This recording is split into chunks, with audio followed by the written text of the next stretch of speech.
क्या थूक या बलगम निगलने से रोजा टूट जाता है? मुंह के अंदर का थूक या बलगम निगल लिया, रोजा नहीं टूटेगा। क्या तेल और खुशबू लगाने से रोजा टूट जाता है? नहीं टूटता। क्या गैर जरूरी बाल जिस्म से जुदा करने से रोजा टूट जाता है? नहीं टूटता। क्या रोजे की हालत में मिसवाक करने से रोजा टूट जाता है? नहीं टूटता। क्या नाखून काटने से रोजा टूट जाता है? नहीं टूटता। क्या खून टेस्ट करवाने से रोजा टूट जाता है? नहीं टूटता। क्या इंजेक्शन ड्रिप लगाने से रोजा टूट जाता है? नहीं टूटता। क्या रोजे की हालत में नहाने से क्या रोजा टूट जाता है? नहीं टूटता।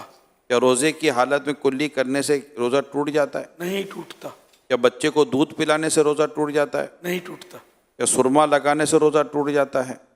नहीं टूटता। बुखार चेक करने के लिए अगर थर्मामीटर मुंह के अंदर दाखिल किया तो क्या रोजा टूटेगा? नहीं टूटेगा। शुगर टेस्ट कराने से रोजा टूटेगा? नहीं टूटेगा। लिपस्टिक लगाने से क्या रोजा टूटेगा?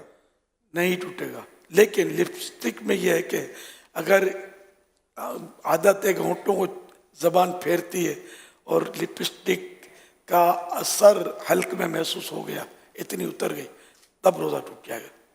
रोजे की हालत में अगर गुस्ल फर्ज हो गया तो क्या रोजा टूट जाएगा? नहीं टूटता। इंसुलिन लगाने से क्या रोजा टूटेगा? नहीं टूटेगा। ये इरशाद फरमाइए कि उल्टी आने से क्या रोजा टूटेगा? नहीं टूटेगा।